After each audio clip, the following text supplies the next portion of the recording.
Welcome to the Way to Go podcast. Bill McMinn, along with Adam Page, both pastors at Eagleville Bible Church, talking about time today. And one of the things that, this is just something I've been thinking about. So sometimes I do podcasts on things I want to think about, and this is one of them. So I think it's like a garden sometimes. I've like 14 perennial gardens, and sometimes what I'll notice is a certain plant, even though there's nothing wrong with the plant per se, but it can want to take over and dominate. Asters that way, windflowers are that way, especially the pink ones that come up in August.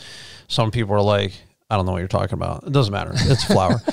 It grows too much of it, and it just goes everywhere. And sometimes I have to dig it out, and I'll have to cut back good plants and actually get rid of them because they're way swamping out everything else.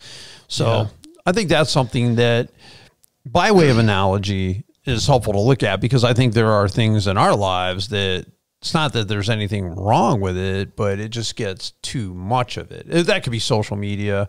It could be just sitting around and relaxing. There's nothing wrong with relaxing. I don't know that you want to do it every single day. When you get home from work, you want to do nothing. I mean, I think there's got to be a plan or some idea of what you'd like to accomplish. Yeah, I think you're right on there.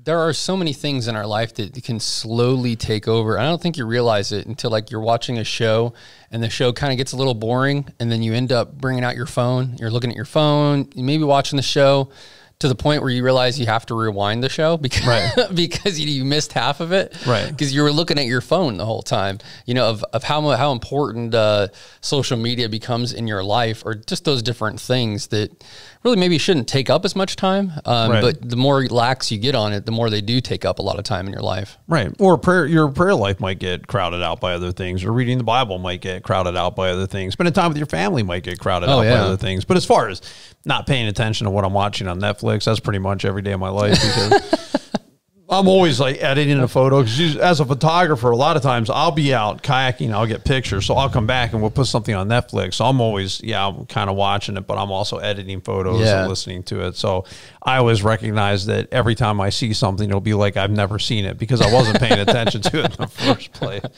But that, I think that's okay too. But you got to plan your life. In Jeremiah 29:11, this is what God says. Now, just basing on God, he says, I know the plans I have for you, declares the Lord, plans to prosper you and not harm you, and plans to give you a hope in the future. And that's a very positive verse. It's an encouraging verse. A lot of people are familiar with it. A lot of people quote it and share it.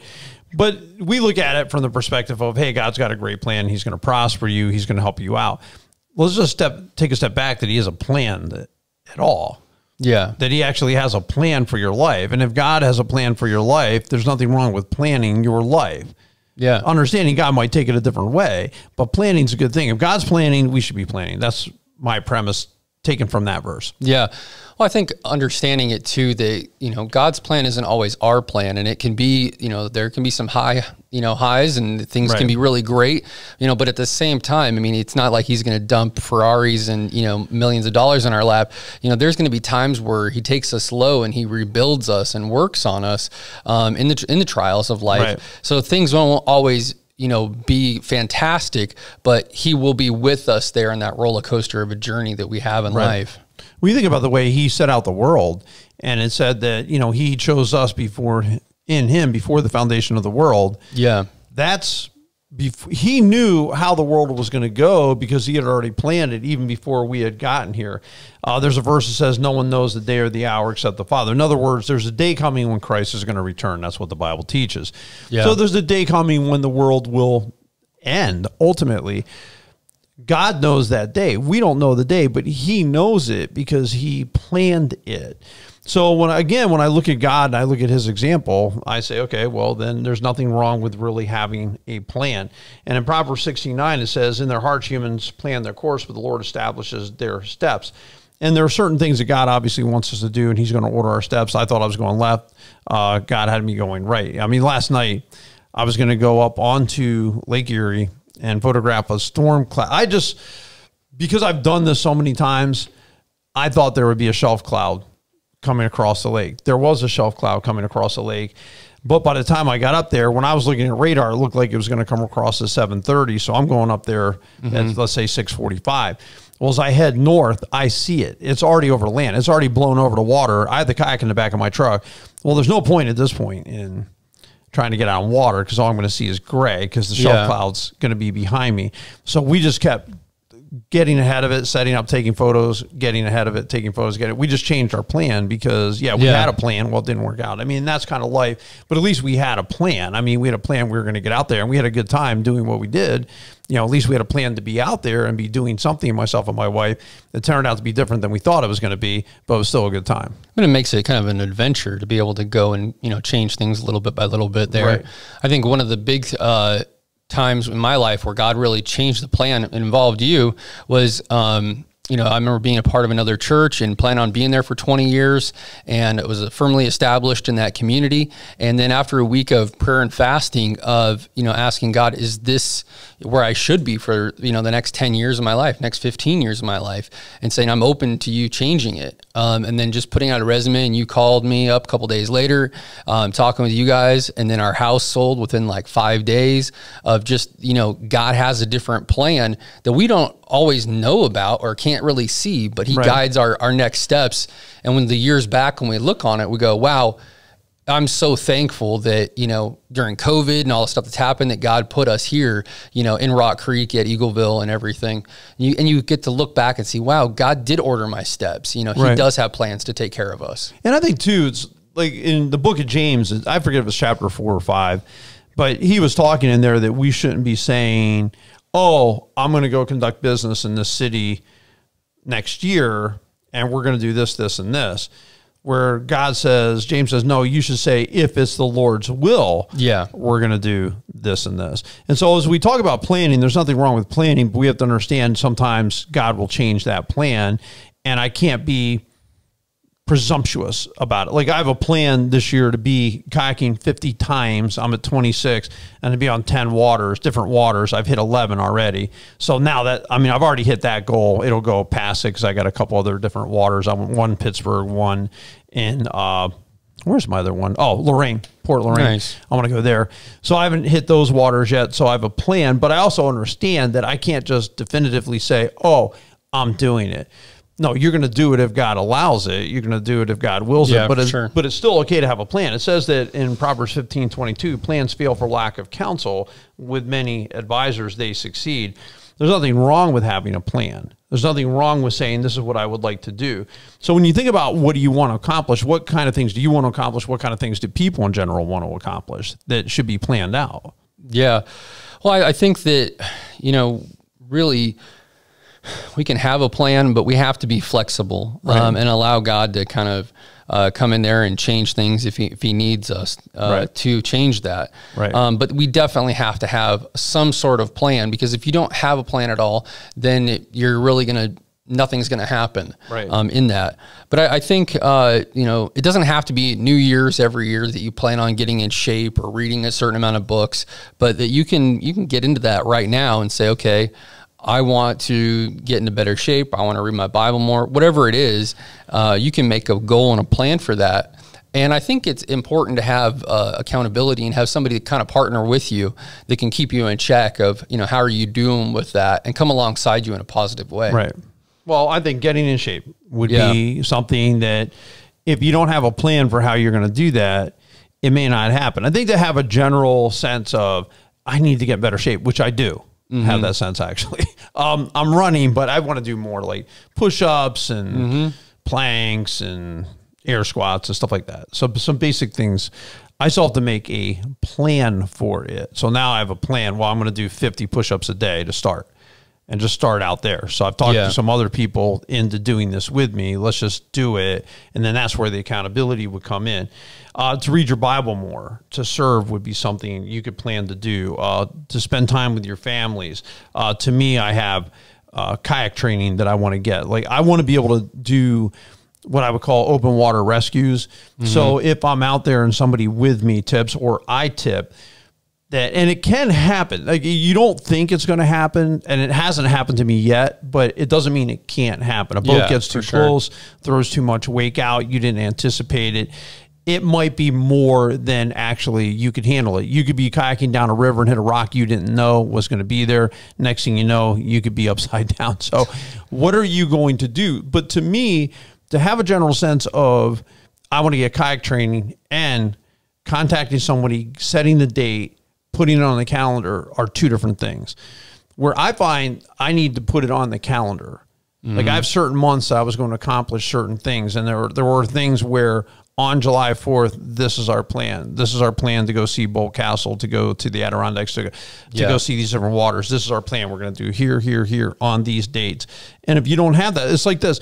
People will say all the time, oh, we need to get together for dinner. We need to get together for dinner. You know it's never going to happen. Yeah. It's never going to happen because there's no plan. I've had friends, oh man, you know, we should paddle together. I know it's never, as soon as the words come out of their mouth, I'm like, we're not going to paddle together, because it's not going to happen by happenstance. It's not going to happen.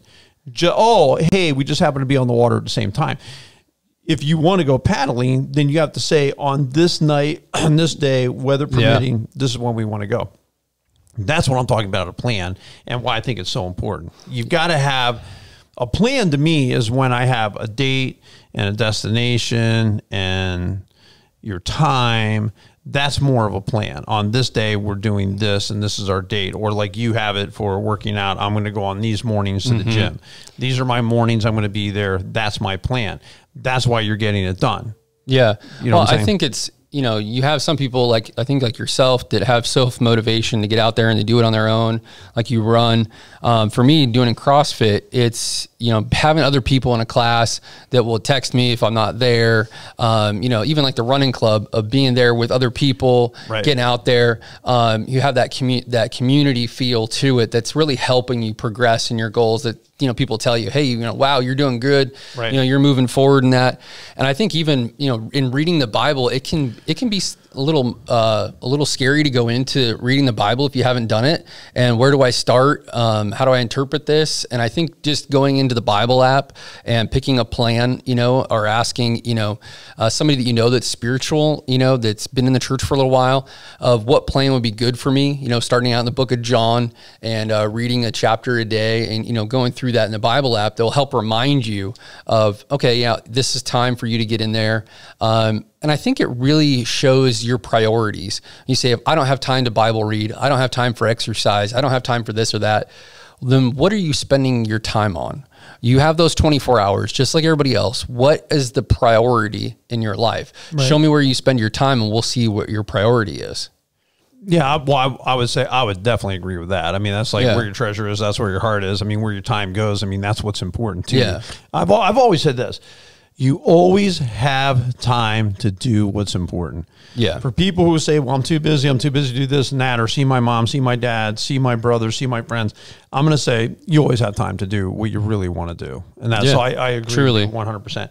But you also have to set goals. And part of this for me is having a do list. There's certain things I've gotten done. I feel like slowly over the summer, but I look back now and we're only in mid-July. I've already painted the back of my house and the one side of my house, and I've already, friends helped me to rebuild one of my decks. You know, the mulching's gotten done. There's certain projects that we've been able to accomplish. And when I look at the whole year over the last 12 months, I mean, a friend coming over and helping to bury a cable and getting that done, because we actually ran our electrical cable underground, and that had to be a plan. That had to be, we have to do it before the snow flies, before this happens. We had a big tree branch came down in a recent storm last week. It would have torn the wire straight off the house again. And that's why, after having this happen to me 4 times prior, I said, we have to run our electric cable underground, or it's just going to continually get ripped off the house. And here these massive branches came down right over where we have that line buried. I'm like, yep, exactly. But whatever it is, to me, having a do list is important, because then I can look at my phone. I'll put it right on my phone. And then when I look at it and say I have some spare time, what am I supposed to be doing again? Oh, yeah, I have to order the print for this person. I have to get this done. I have to do this. You tend to accomplish more when you put it down. But to me, working out more. To have a goal, to me, would be, okay, it's one thing to say, I want to run or I want to get fit. Okay, well, how far are you running? When are you going to run? How many push-ups are you going to do? How many air squats do you plan to do? How many lunges should you do?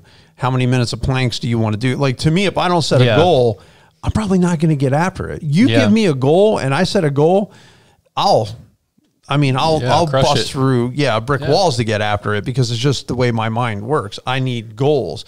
But if I find myself, man, I'm just kind of falling behind, I'm not really getting it done, then I have to, okay, Bill, you set no goals. You need to set goals. You need to have a plan, and that's why you're not getting it done, because you don't have a plan to do it. And this could be true of spending time with family, reading your Bible, serving in church, whatever it is. Okay, what's your plan? Oh, you know, someday I'm going to come back to church after COVID. Someday.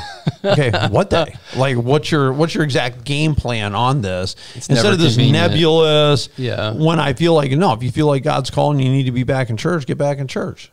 Yeah, because watching it online isn't church. Being here in person, having community, assembling the body together, Acts 2 is being church and talking to people about what you're learning and being there. I know one of the things, setting goals as a family, we talked about going out to the Laura Ingalls Wilder homestead and stuff from the Little House on the Prairie books, and seeing Mount Rushmore, and seeing the Badlands and some other things like that. My wife had talked about it, my kids had talked about it, and I was like, yeah, that's something in the future I would like to do. And they were like, no, like, I want to do it this summer. Let's get it done. And I wasn't looking forward to being in the car with them, like one way for 20 hours and way back for 20 hours. But we did that this past week, and got out there and got to see things. And that's things that they're going to remember, you know, and we were able to hit the goals. And, you know, I was able to visit some CrossFit gyms, so that was nice. But, but it was good to be with family and to hit those goals and to be able to see those things as a family. And I think you have to establish that with a family is, I have goals for myself, but I also have goals for my family. Absolutely. And that comes time too, you got to budget your time. And Ephesians 5:15-16, be very careful then how you live, not as unwise, but as wise, making the most of every opportunity, because the days are evil. And really that is making the most of your time. Sometimes we're not getting to things because other things are getting too much of our time. And I think this could be true at work. This could be true at home or anywhere. This phone can be a distraction. Oh, yeah. And you got to ask yourself, how much time do I want it to get? And I was just watching somebody on TikTok, and I don't watch a lot of TikTok, but the things I love on TikTok are the motivational things, the things that say, hey, you could try different things. You could wake up earlier. You could not look at your phone for the first half hour after you get up. Don't look at it for a half hour before you go to bed. You know, make sure you put it away before you go to bed, so on and so forth. And I thought about those kind of things. Well, maybe I wouldn't do that, but how much time do I really want to spend on this phone? And if I don't start setting some real goals and maybe to thwart that, to say, this is not what I want my life to be. I don't want to be just looking at my phone all the time. I don't want to be just responding to things all the time. Yeah, put pictures up, share things, but I don't need to be there. Because did it really change that much in 5 minutes? I mean, you're out at a restaurant with your family. Did things really change in the world that much in 5 minutes? But we just get addicted to it. Oh, yeah. To that. Sometimes people get addicted to just sitting down, and it's like leisure mode all the time. You can't be successful and be in leisure mode all the time. It's not going to happen. I mean, you'd have to hit the lottery to do that. You know, honestly. But you just, other than that, somebody left you with a ton of money, some rich relative. Other than that, you can't be successful if you're not working at it. And if there are things where you've just gotten in that mode, it's like, man, I am not. And you'll feel it in your heart. I think you'll really feel it, like, man, I need to get in better shape. You'll feel it nagging at you. Or I need to read the Bible more. You'll feel it nagging or praying or whatever it is. Or, man, I need to serve. There'll be something in you that just starts chewing at you. Listen to that and say, okay, now it's time to make a plan. I got this little thought in my head that's saying, you need to move, you need to move, you need to do something. Okay, now, what are you doing? What's crowding out the time for the better stuff? Because sometimes the lesser things crowd out the better things. That's what I find in life. Lesser things tend to win because their voices are louder than the more important things. Well, and I think as you start to achieve those goals, you start to feel a sense of accomplishment, and then it becomes easier to say, okay, I'm going to take less time on my phone. You know, I see my phone sends me a report of how much time I'm spending on it. Okay, well, you know, now that I've achieved this goal of serving or reading my Bible more, like, yeah, I'm going to tackle, not having social media as much. Right. One of the things that really got me thinking was my kids, one of their jokes to my wife and I is when we're on our phone, they say, "Oh, are you spending time with your best friend?" Right. And so, to get to realize, like, I must be spending a decent amount of time with this thing that my kid thinks it's my best friend. Right. And it's not at all. So I've been kind of setting that phone out of an arm reach away so that they get the attention they need, right, and my spouse gets the attention they need. I agree. I just think it's a problem. I think it's a problem probably for most Americans. I think it's something we need to look. Now, my wife could care less about it, so it's not a problem for her because she just doesn't look at it. She just doesn't care at all. But, you have to think, too, and you're budgeting your time. How much time needs to go into prayer? How much time should go into yard work? I can't go a week and no time gets budgeted for working in my yard. Yeah. There's too many gardens. I've got a tree down right now. I've got branches down right now. I'm going to have to get a tractor. My son and son-in-law, they're ready to help me out, and they realize, we're going to get after it and get going. They don't look forward to it per se, but they know we're going to do it. I just told them, I said, this is not going to take nearly as long as what you guys think it's going to take. It's not going to take that much time. I said, the three of us will hammer this out in short order. However, there's got to be some time given to it. So I can't just come home every night and say, I'm just going to sit around. I'm going to sit around. Well, that's not going to get anything done. I still have to block out some time and say on this night, on this afternoon, this is when we're going to get after this. And then it'll be nice. See, and then you can sit back and say, hey, look what we just accomplished, which is really a great thing. Well, we appreciate you tuning in to listen to this podcast. If it's helpful, share it. Just hit the share button. I'm sure there's a link there, or copy the link, put it on. You can do that, especially on YouTube. It's easy to do. Just copy the link, and you can share it onto Facebook or wherever. So we appreciate you being here. You all have a great and a blessed week.